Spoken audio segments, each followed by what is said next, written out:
En las primeras 19 lo único que hace es hablar pestes del decreto 2278, pero en la página 20 lo declara constitucional. O sea que la Corte Suprema de Justicia de la Nación ha constitucionalizado un decreto de la dictadura militar. Y ese fallo tuvo dos ideólogos, pero lo firmaron todos. La doctora Carmen Argibay, un ícono del feminismo, y el doctor Raúl Zaffaroni, un ícono del progresismo jurídico.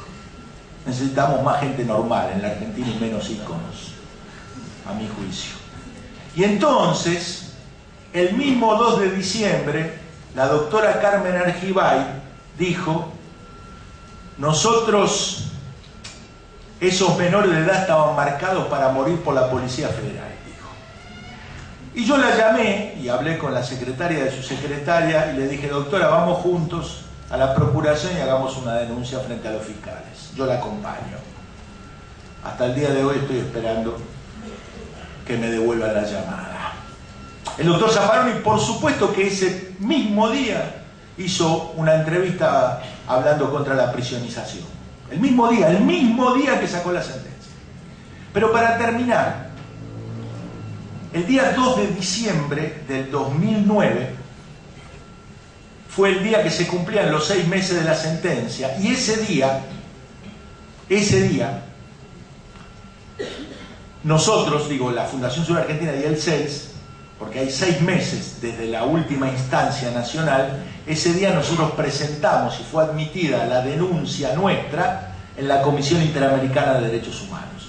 Desde el día 2 de mayo del 2009 estamos esperando la admisibilidad. Ustedes saben, el sistema interamericano tiene una comisión que está en Washington, que son 10 comisionados, que la función que tienen es la de filtrar los casos que llegan a la Corte.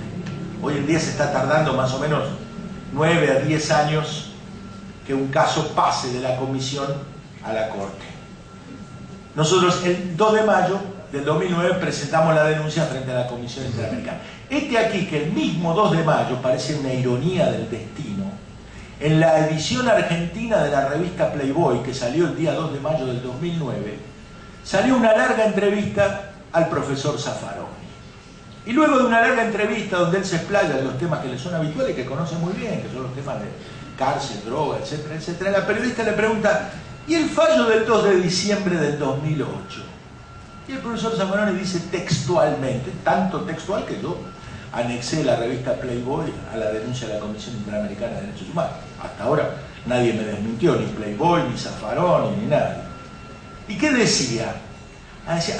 Dice, sí, ahora me acuerdo. Nosotros sabíamos que ese decreto era inconstitucional, el decreto 2278, pero lo declaramos constitucional por razones coyunturales. ¿Y cuáles eran las razones coyunturales? Es que esos menores estaban marcados para morir por la Policía Federal. Fíjense ustedes, ¿no? Si a alguien se le ocurre que una mujer violada o amenazada o golpeada, si a alguien se le ocurriera decir que la cárcel de Ezeiza es un lugar donde tendrían que ir las mujeres que han sido víctimas de violencia, ese alguien duraría muy poco en su cargo. ¿Sí? Pero sin embargo, si esa sentencia de la Corte hubiera tenido contenido patrimonial, o se hubiera referido a la libertad de un hombre blanco de este país, la Corte entera hubiera tenido que renunciar. Pero como se trata de la libertad de los adolescentes pobres de las periferias urbanas, la libertad no es un valor. ¿Sí? Tanto la libertad no es un valor que en la Argentina un rabino trasnochado propuso hace un tiempo cambiar las estrofas del himno nacional, y donde dice libertad, libertad, libertad, sustituirlas por seguridad, seguridad, seguridad. ¿Sí? Entonces, yo creo que si nosotros hacemos un análisis de las tendencias, la Convención Internacional de los Derechos del Niño, en movimiento, desde su aprobación hasta hoy, ha pasado por 4 etapas. Una primera, que es en la etapa rápidamente de las relaciones institucionales. Del 89 al 91 se aprueba la Convención y los países la ratifican. ¿Por qué la ratifican tan rápido? ¿Sí? Porque a veces cuando se hace esa historia, se dice: América Latina fue el continente que más rápido ratificó la Convención, todos los países menos Haití. ¿Sí? ¿Por qué la ratificaron tan rápido esto? Es por la irresponsabilidad de la dirigencia política latinoamericana. esto no es un problema de la Argentina, porque pensaron que la convención era gratis, que no iba a tener ninguna consecuencia, que era como dicen los brasileños tienen una frase, cuando uno dice algo, dice, pero esto es verdad, o es para un inglés olear, o es para que el inglés vea. Pensaron que la convención era para que el inglés vea. Bueno, después cuando la convención se ratificó, se creó una situación de esquizofrenia jurídica, es decir, la vigencia simultánea de dos leyes que regulando la misma materia eran de naturaleza antagónica, y ahí empezó la segunda etapa, la etapa más rica, del 92 al 97, que fue el proceso de expansión jurídico-cultural, y se hicieron el 80% de todas las reformas legislativas en América Latina. El Brasil ya la había hecho en el 90 y la Argentina todavía está debiendo esa reforma.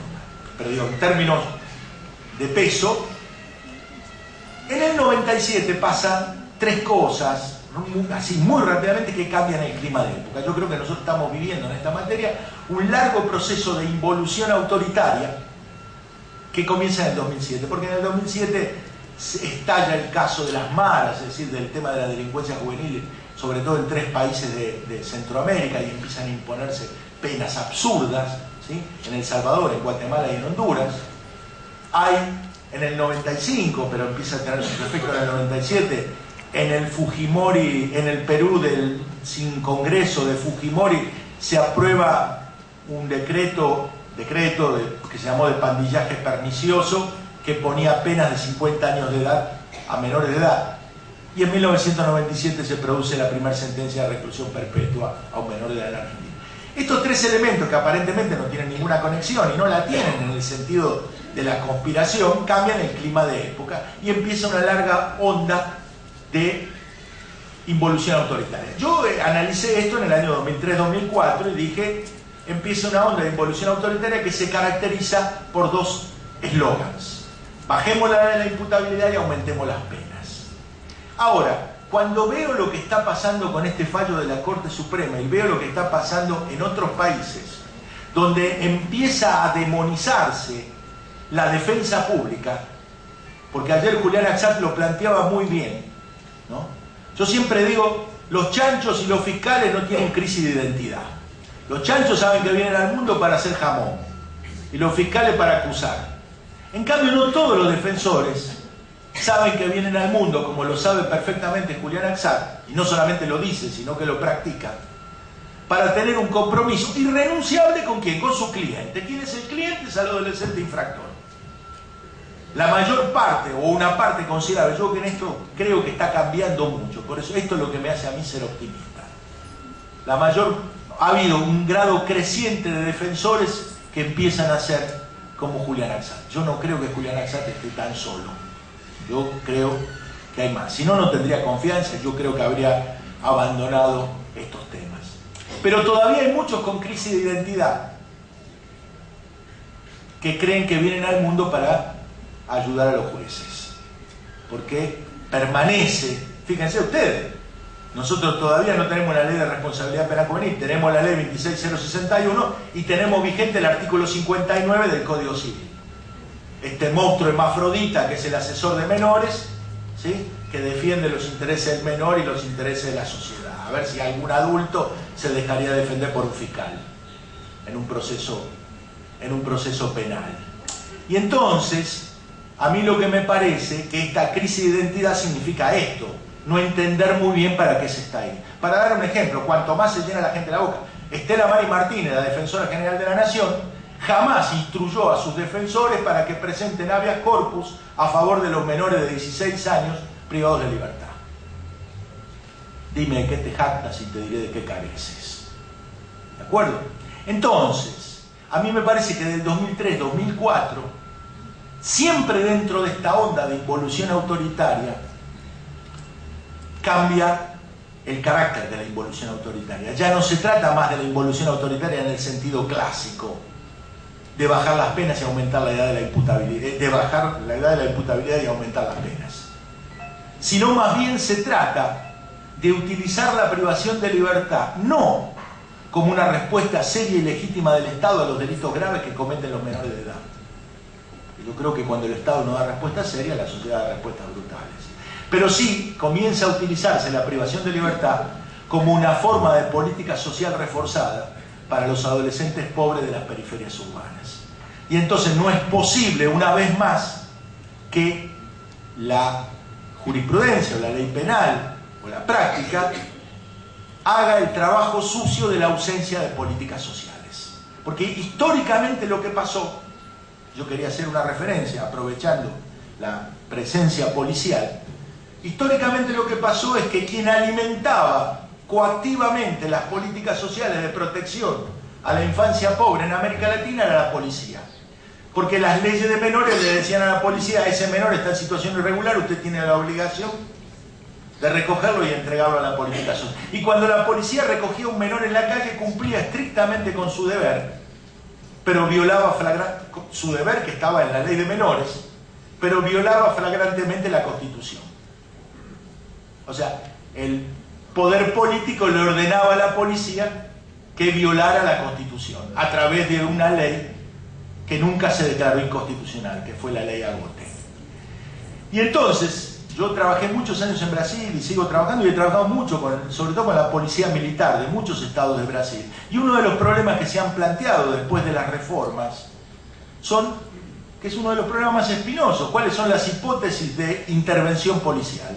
Hay hipótesis que son donde la policía puede intervenir. Hay hipótesis donde la policía debe intervenir. Flagrante delito y orden escrita de autoridad judicial, la policía no especula si interviene o no interviene. Son dos hipótesis. El problema está en las zonas grises. Ahí está el problema. Y entonces a mí me parece, nosotros trabajamos mucho este tema, y esto que voy a decir es producto de la práctica, no producto de la especulación filosófica, y se los doy con un ejemplo porque se entiende muy rápidamente. Si la policía pasa por un lugar donde hay niños que están consumiendo cualquier cosa, de paco a cualquier sustancia que altere, y se está dando la cabeza contra una pared, ¿la policía interviene o no interviene? Interviene. ¿Por qué? Porque lo que hace legítima la intervención policial es el carácter emergencial de la situación. Ahora, si en la misma esquina los mismos menores de edad todos los días están haciendo lo mismo, ¿la policía interviene? No, porque la policía no puede intervenir en situaciones que sean de carácter estructural, en casos como ese. Lo que legitima la intervención policial es pura y exclusivamente el carácter emergencial, punto. De la misma forma que si la policía ve a un señor grande por la calle, borracho, golpeándose la cabeza contra un árbol, cualquier policía decente se baja del patrullero y dice: a ver, déjese golpear la cabeza contra el árbol, se va a matar. Entonces me parece que es muy importante tener presente esto. Ahora, ¿qué es lo que ayer lo decía Julián Axar? ¿Qué es lo que nos está faltando? Las provincias. Bienvenidos todos estos esfuerzos, y nosotros necesitamos esto. Necesitamos debates como este, necesitamos que haya leyes procesales penales juveniles, pero que nadie crea que las leyes procesales penales juveniles de la provincia pueden sustituir la ausencia de una ley de responsabilidad penal juvenil en el plano nacional. Entonces nosotros tenemos el problema de la falta de retaguardias sociales que planteó Julián de un lado, y el problema del chaleco de fuerza que implica una ley, un régimen penal de la dictadura. Porque yo quiero decir, y esto me parece dos cosas más y termino, me parece importante: las leyes penales, ya sea un código penal, ya sea una ley de responsabilidad penal juvenil, no son, por eso es que no se deben discutir en coyunturas electorales, no son para resolver los problemas. La ley de responsabilidad penal juvenil no es para resolver el problema de la criminalidad juvenil. Y entonces dice: bueno, pero si no sirve para resolver, ¿para qué sirve? ¿Saben para qué sirve? Para administrar el problema en forma transparente, en forma democrática y en forma racional. Para que no se criminalice la pobreza de unos y se asegure la impunidad del comportamiento violento de otros. Para eso sirve una ley penal en general y una ley penal juvenil en particular. Y yo, por último, termino diciendo: yo creo que nosotros tenemos muchos problemas, y no quiero entrar en este punto, que es el tema de por qué nosotros nos rajamos las vestiduras cuando abrimos a hablar de la ley de responsabilidad penal juvenil desde posiciones progresistas, y después convivimos con un decreto de la dictadura. ¿Por qué? Porque tenemos un problema serio con el tema de la responsabilidad. Y tenemos un problema serio también con el problema de las reglas del juego, con el problema de la ley. Y a mí me parece que tenemos que hacer carne de entender que las leyes, ¿qué son las leyes? Son cadenas que la gente se echa encima en épocas de lucidez, para no tener que suicidarse en momentos de locura. Muchas gracias.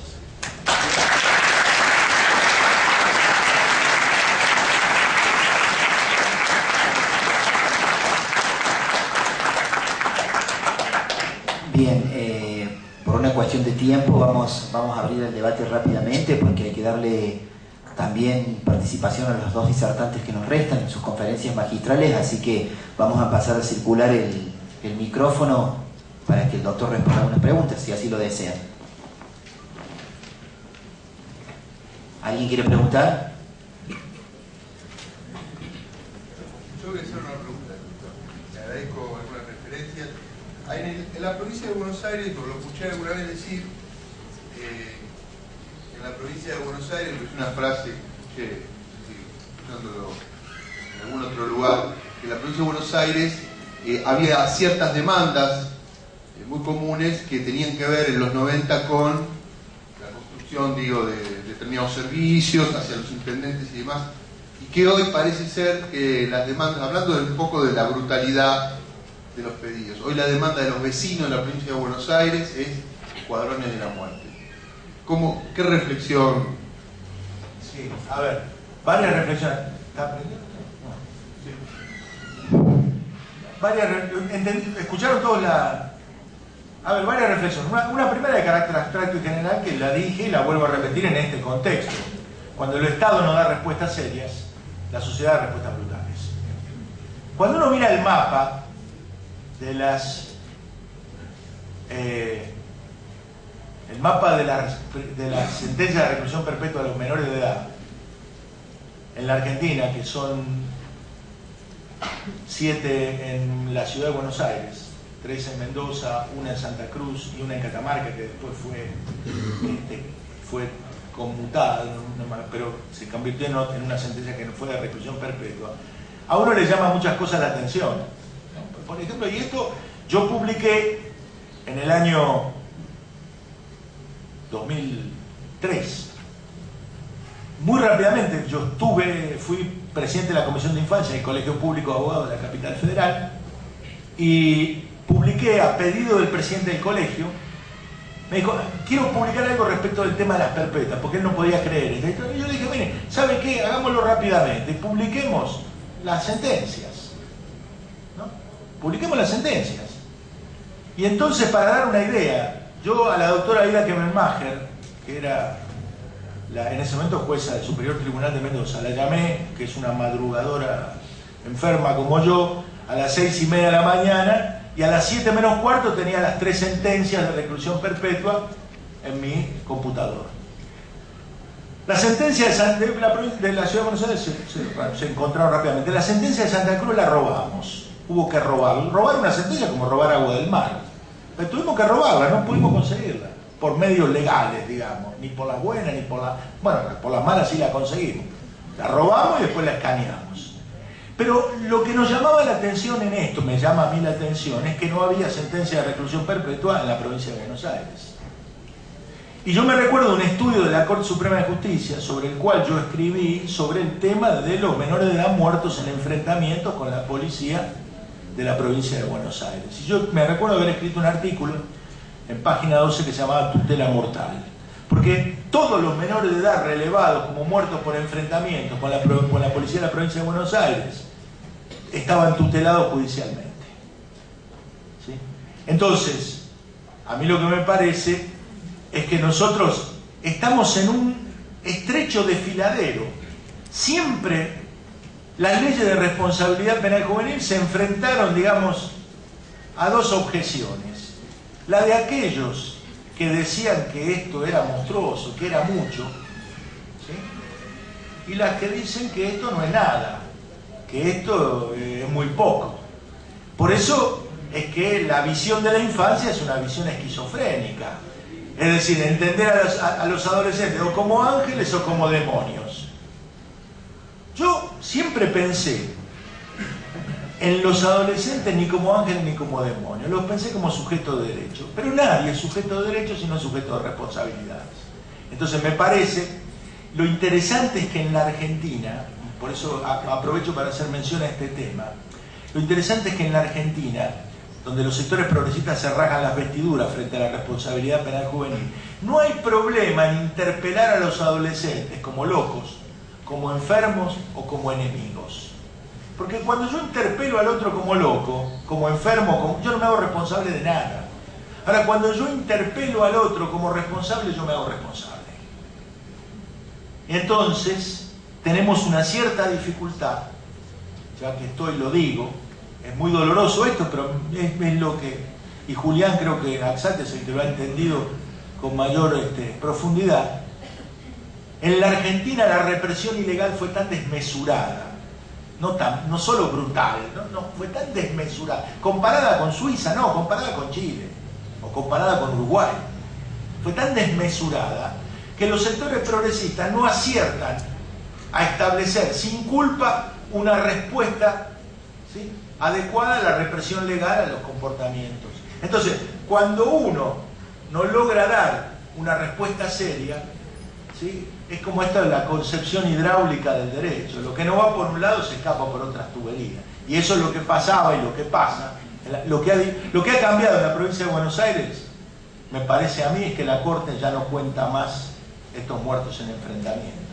No es que no los hay más. Y si no fuera por Julián Axat, este tema estaría abajo de la alfombra. Entonces, esto es lo que está pasando. Pero yo creo, ¿sí?, que en la Argentina, de los adelantados españoles, del se acata pero no se cumple, para los enemigos todo, para los amigos todo, para los enemigos la ley, tenemos una relación complicadita con la ley, ¿sí? Y esa relación complicadita con la ley nos ha colocado siempre en dar respuestas por izquierda, ¿sí?, en el peor sentido de la palabra.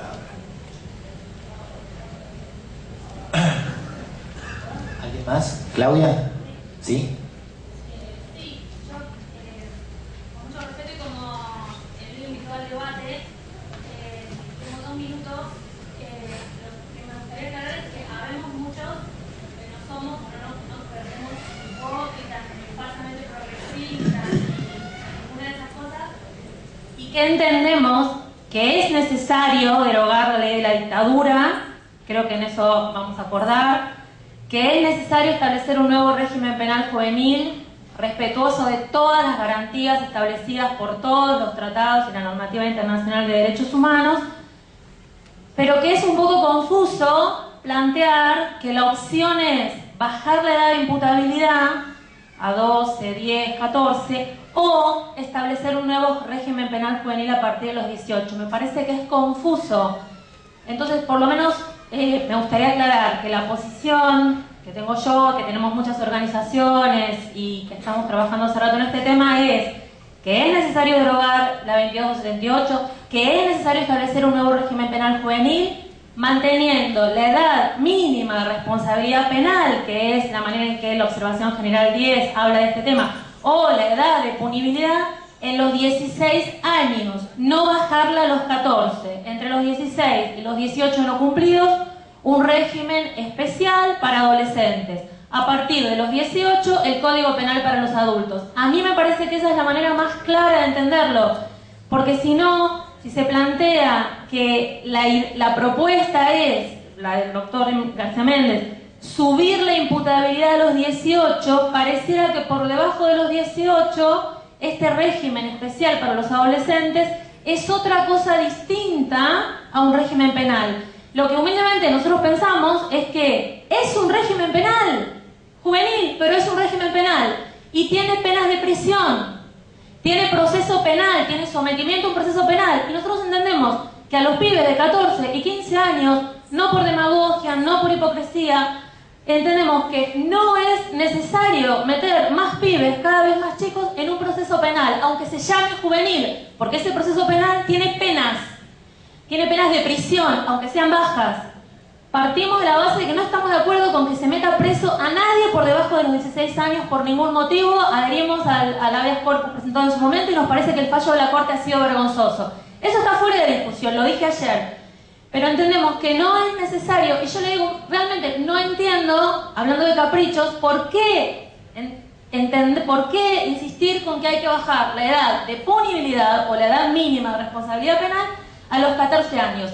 No es un problema de número. Si tiene que ver con la demanda social, entonces ¿qué va a pasar el día? Como pasa por ejemplo en España, donde cuando hay hechos en los que hay involucrados niños de 13 años, hay una demanda para que la edad de punibilidad se baje a los 12 años porque está en 14. O como acaba de pasar en Panamá, frente a un hecho concreto en que la edad de punibilidad se ha bajado a los 12 años.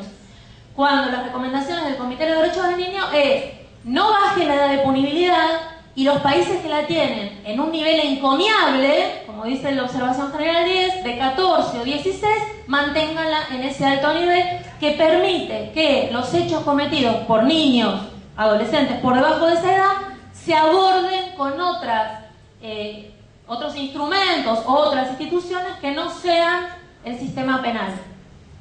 Yo quería que quede clara esa posición y bueno, si hay espacio para debatirlo, bueno. Gracias. Yo hablé de confusiones conceptuales y hablé de los términos de confusión del debate. Me parece que la doctora Cesaroni ejemplifica las confusiones conceptuales y la falta de querer entender, porque denominar de baja edad de imputabilidad un régimen de responsabilidad penal juvenil que tiene de penal lo mismo que tiene el derecho penal de adulto, ¿en qué sentido?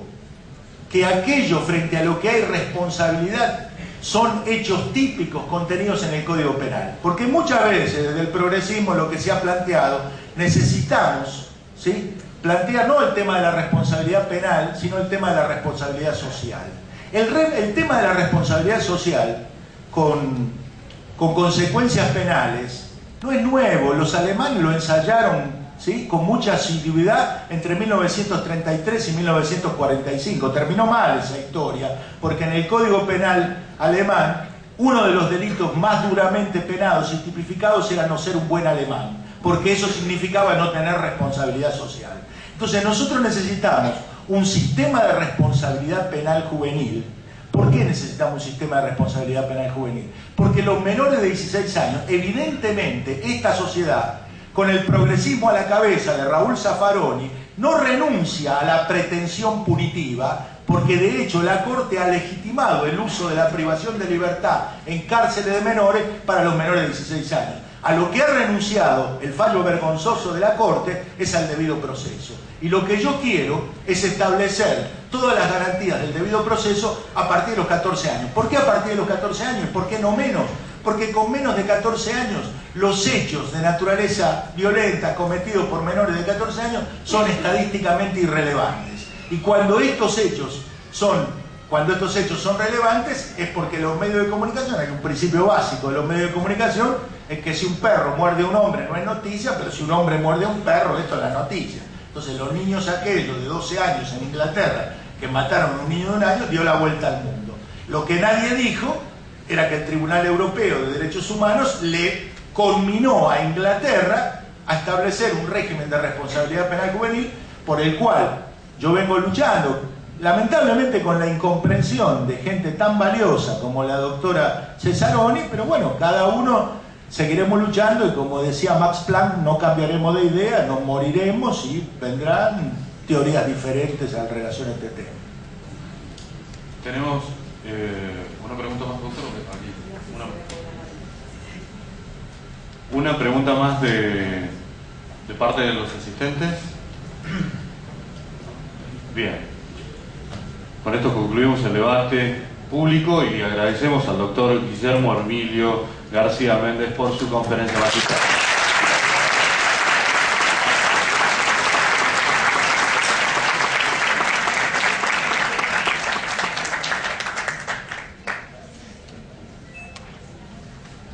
Para dar continuidad con estas primeras jornadas sobre Derecho Penal Juvenil, invitamos a la mesa al doctor Eduardo Brandi en su conferencia magistral Justicia Juvenil y Derechos Humanos en las Américas.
días.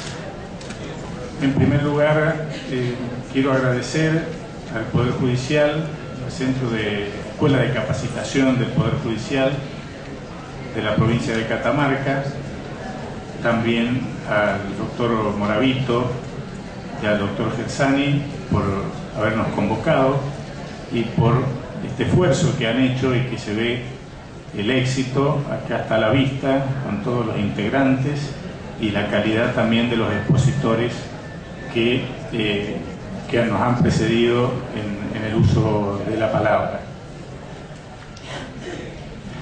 Voy a tratar de ser lo más breve posible, un poco porque supongo que el cansancio también de ustedes comienza a sentirse cuando hay que escuchar una exposición detrás de otra.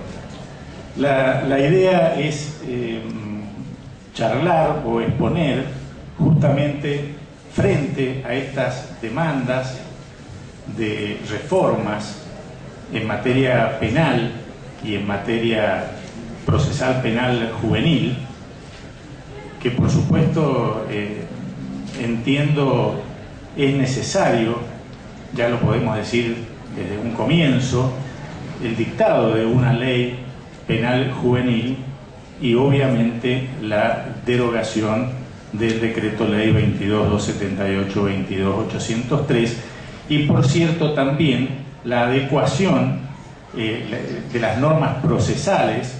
Esta sería un poco quizá la situación de Catamarca, la necesidad del dictado de una legislación en materia procesal juvenil.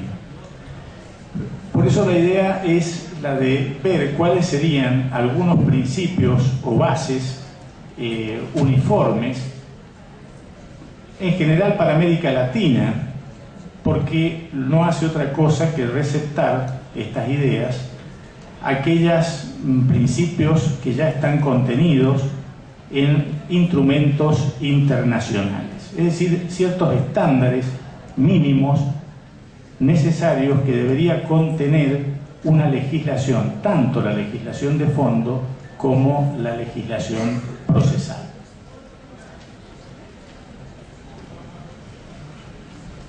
La Corte Interamericana, la Comisión Interamericana, se ha referido a un corpus iuris, es decir, a un cuerpo jurídico, un conjunto de normas referida a los derechos humanos de niñas, niños y adolescentes, como un conjunto de normas fundamentales que se encuentran vinculadas con el fin de garantizar los derechos humanos de los niños, niñas y los adolescentes.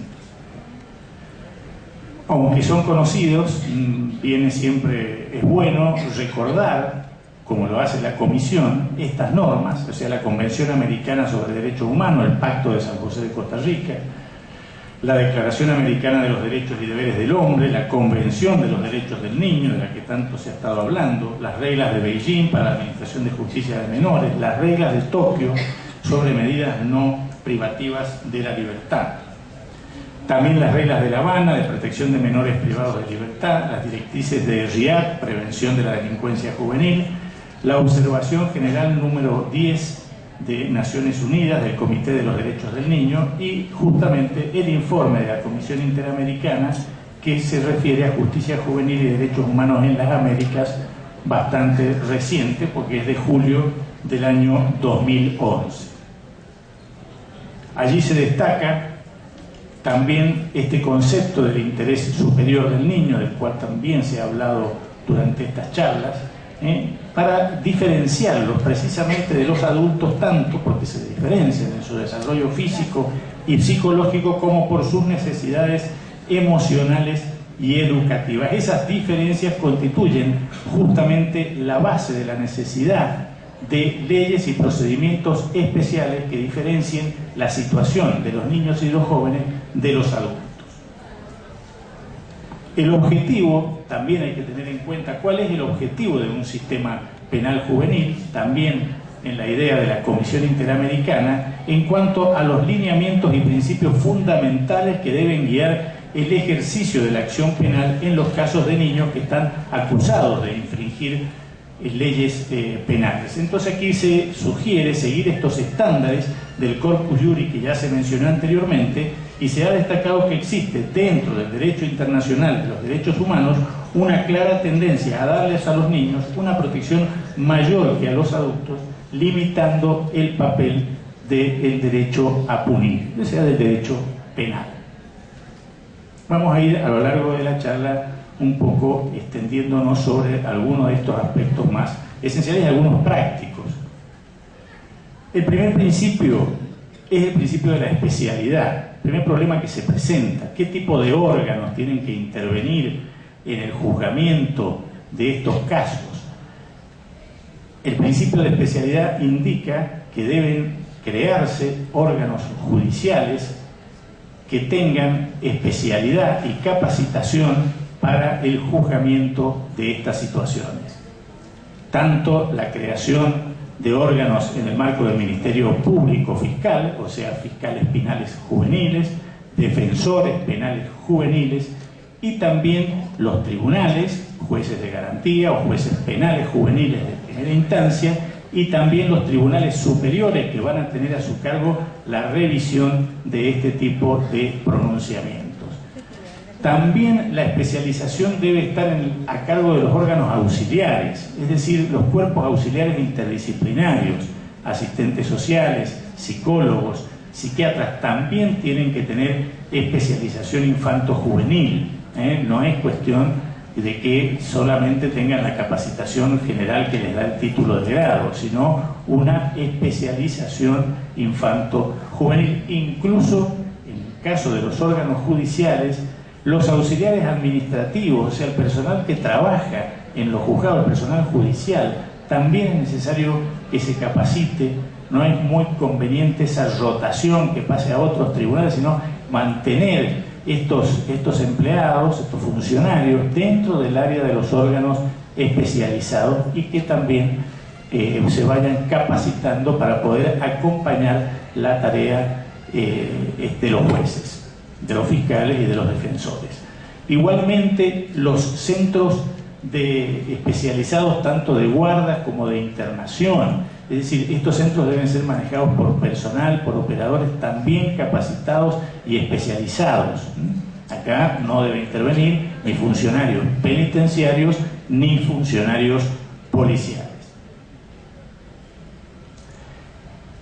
¿Cuál sería el sistema procesal aconsejable que se recepte en la legislación, como lo hacen la mayoría de los códigos procesales argentinos y también latinoamericanos? Un sistema procesal de corte acusatorio, es decir, que el fiscal va a ostentar la potestad, o sea, el poder de investigar y también el de acusar, llegado su caso, si es necesario, y la asistencia técnica, la representación técnica del joven estará, el niño imputado, estará en manos de un defensor también especializado. Y finalmente un juez árbitro diferente de estas partes, del fiscal y del defensor, que pueda resolver el conflicto. Este sistema acusatorio requiere que se trate y que se implemente en forma oral, como ustedes muchas veces han visto, los juicios seguramente por televisión y demás, o sea, donde hay un principio de inmediatez, un contacto directo entre las partes, o sea, tanto el fiscal penal juvenil, el defensor penal juvenil y el joven y sus progenitores. O sea, esta inmediatez, esta presencia, este contacto directo, que muchas veces en algunos procedimientos no está previsto, o en los tribunales superiores, cuando los expedientes, algo se dijo también ayer acá, cuando los expedientes o los casos son llevados a tribunales de alzada, sobre todo los superiores tribunales. Acá hay una observación que hay que hacerlo en cuanto al principio de especialidad y al sistema acusatorio, porque el joven en realidad no es entrevistado, no es visto por estas autoridades de los tribunales superiores. El contradictorio implica que tanto el fiscal como el defensor tienen que estar en una misma paridad, en una misma posición, para ofrecer prueba, para alegar, para desplegar sus estrategias en el curso del juicio, en el curso del proceso. Reitero, es decir, un sistema acusatorio va a tener estas tres patas, el fiscal, el defensor y el tribunal como árbitro para decidir. Y un sistema probatorio amplio donde sean admitidas, no estén las pruebas preestablecidas, el valor de las pruebas, sino que se podrá ofrecer diversos tipos de pruebas, pero su interpretación no va a ser en forma arbitraria, sino siguiendo reglas de la lógica, de la experiencia común, de la psicología, o sea, cómo deben resolver los jueces, no como un sistema de lo que el juez le parezca o lo que el juez crea, sino lo que, aplicando estas normas, resulte de la interpretación de las pruebas que existan en el juicio. Importantes son los criterios de oportunidad, los principios de oportunidad. ¿A qué se refiere? Ustedes quizá que más conozcan es el de la suspensión del juicio a prueba. Es decir, lo importante en estos tipos de principios es evitar el juzgamiento. Es una forma alternativa de la solución del conflicto para restablecer, lo que normalmente los códigos hacen referencia, es el restablecimiento de la paz social. Lógicamente que el quiebre que produce en la armonía social la comisión de un hecho ilícito, la búsqueda del proceso penal es restablecer esa paz social, poder conseguir una armonía social entre las partes. O sea que toda forma que se pueda incorporar en una legislación procesal y penal juvenil tiene que estar dirigida a la evitación del proceso y del juicio, o sea, buscar alguna solución alternativa a la pena, a la aplicación de una pena. O sea, que la pena sea en realidad la última ratio, la última razón. Cuando ya no hay más remedio, será la pena la que habrá que, en todo caso, aplicar y graduar debidamente. Cualquier sistema procesal, y por lo tanto un sistema penal procesal juvenil, lo tiene que contener es las garantías, el respeto de las garantías, la celeridad, la eficacia, la simplificación procesal, un formalismo mínimo y seguridad jurídica. Estos son elementos necesarios para cualquier proceso. Garantías generales, el juicio previo, nadie puede ser declarado responsable sin un juicio previo, la igualdad ante la ley, el principio de inocencia. Estos son generales y son garantías tanto para adultos como para jóvenes. La prohibición de declarar contra sí mismo, el plazo razonable para la resolución de los juicios, la intervención de un juez natural, es decir, el juez que está constituido antes de la comisión del hecho delictivo, imparcial y también independiente, y la defensa penal efectiva. Esto también se ha hecho, doctor Julián acá muy claramente, la necesidad de la intervención de la defensa, y yo la llamo la defensa penal efectiva desde el punto de vista de que es necesario que el defensor despliegue todas las acciones posibles y que esté presente realmente en todas las instancias del proceso. Se observa muchas veces, y diría que no tanto en los defensores oficiales, yo me refiero a la experiencia en la provincia de Mendoza, no tanto en los defensores oficiales, en realidad nunca en los defensores oficiales, se observa más en los defensores curiosamente particulares que no contestan vistas, no ofrecen pruebas, dejan pasar términos. Yo creo que esto no es el ejercicio de una defensa penal efectiva y que los tribunales deben no dejar pasar estas situaciones, porque si no está debidamente notificado el defensor, bueno, listo, no hay ningún problema. No, deberá citar al joven, citar a sus progenitores, hacerle ver que la defensa no se está ejerciendo correctamente para corregir esto, y que si se ha dado intervención a la defensa por algún motivo, bueno, la defensa realmente sea efectiva y participe en ese acto procesal al cual se le ha dado intervención para que lo haga, porque si no sería un estado de indefensión que después podría generar algún tipo de reclamo.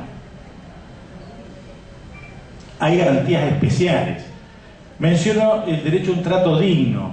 Es cierto, el trato digno es general para toda persona, para todo ser humano, pero es bueno remarcar que en el proceso penal y juvenil, cuando se trata con un niño, con un joven, ese trato debe estar, por eso lo he denominado un trato digno, debe tener un trato especial, y tratar de comprender la situación del joven, su forma de hablar, de presentarse, o sea, romper un poco ese formalismo que puede ser propio de un proceso y de los distintos roles que tienen las partes, o sea, el juez, el fiscal, el defensor. El derecho a ser oído, esto y prestar atención realmente a lo que el joven dice. Es un derecho muy importante y, reitero, en los tribunales superiores, sobre todo en los tribunales superiores de provincia, en las cortes, no se ejerce. O sea, cuando los expedientes llegan contra una sentencia, con un recurso de casación, debería el tribunal superior escuchar, o sea, darle la oportunidad al joven para conocerlo, o sea, que no sea solamente papeles, porque ahí llegan expedientes que son papeles y no detrás de una persona que realmente no conoce. No es lo mismo que el tribunal juvenil, que está en contacto permanente con el joven, porque lo cita, porque lo sigue, porque hay seguimiento, porque va al asistente social al domicilio, bueno, lo que sea, pero hay la visita si está internado. Pero el tribunal juvenil tiene un contacto, pero los tribunales superiores, cuando se elevan los expedientes por algún recurso, y que son muchos los casos, realmente resuelve sobre una persona que es un niño, un joven al cual no conoce y al cual no puede escuchar ni darle la oportunidad de ser oído. Y la participación de los padres en todos los actos procesales, tomar conocimiento de cuál es la situación del joven, también eso es una garantía especial del proceso penal juvenil, y la confidencialidad de las actuaciones. Esto también está dirigido a no solamente los funcionarios, magistrados y profesionales que intervienen, sino a la prensa misma, que debe reservar y preservar la identidad, y no tampoco dar datos que, aunque no estén los nombres, permitan la identificación de las personas. Eso también debe intentar resguardarse. Otro tema interesante es la intervención de la víctima en el proceso penal juvenil. Yo anticipo mi idea de que no es conveniente la intervención directa por vía del querellante, esta figura tan ya difundida en materia de adultos. Hace poco, conocido profesor de Derecho Procesal argentino, doctor Caferata Nores, decía recientemente en San Luis, decía, bueno, la verdad que este tema ya no se discute, si el querellante tiene que intervenir o no en el proceso penal, refiriéndose al de adultos. O sea, la discusión se ha trasladado a qué es lo que puede hacer en el proceso, que si puede recurrir, si no puede, si puede intervenir en los juicios abreviados, o sea, qué es lo que puede hacer. Bueno, yo me voy a tomar el atrevimiento de decir que en materia penal juvenil en realidad la discusión no es esa. Me parece que todavía nosotros tenemos que pensar en si debe intervenir o no debe intervenir. Yo, desde mi óptica, creo que la víctima nunca obtiene la objetividad suficiente, ni la serenidad, y la venganza está siempre un poco en la cabeza de la víctima. Tendrá todas las razones que pueda tener. Yo entiendo es un tema discutible, pero lo cierto es que los objetivos que nosotros vimos en cuanto al proceso penal juvenil, la reeducación, la reinserción y la no penalización, no son precisamente las ideas que animan a la víctima. Por eso muchos profesores y estudiosos de derecho procesal consideran también, o han considerado siempre históricamente, muy cuestionable esta intervención. Pero quizás algunos fracasos del sistema procesal y los ministerios públicos ha ido haciendo que la víctima cada vez golpee más las puertas para ingresar en el proceso. En igualdad, en todo caso, en igualdad de derechos, creo que habría de bienes jurídicos también que pueden estar contrapuestos entre el joven o el niño imputado y la víctima que ha sufrido un hecho, aunque también pueda ser la víctima un niño, creo que deben privilegiarse los derechos del joven que está imputado y no permitir el ingreso. O sea, la víctima se canalizará por el Ministerio Público y declarará en el juicio como testigo. El juicio por jurado, también es otro aspecto porque permanentemente estamos escuchando hablar del juicio por jurado. Y está avanzando, evidentemente, ya está en la provincia de Córdoba, otras provincias que ya lo han incorporado aunque no funcione. Es decir, es un tema que anda dando vueltas del juicio por jurado.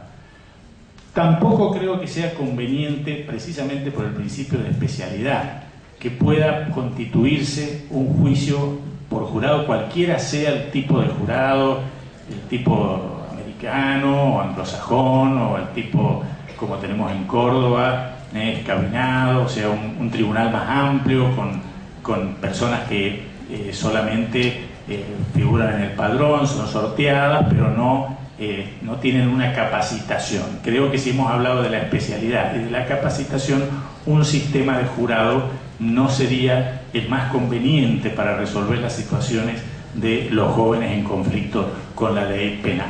Distintos son los tribunales interdisciplinarios que hay en otras partes, no en la República Argentina, sino como en Italia, donde sí el tribunal está integrado por un juez técnico y también hay intervención de un psicólogo, un trabajador social. Pero eso es una situación que podría analizarse, pero no es la clásica idea que nosotros tenemos del jurado americano.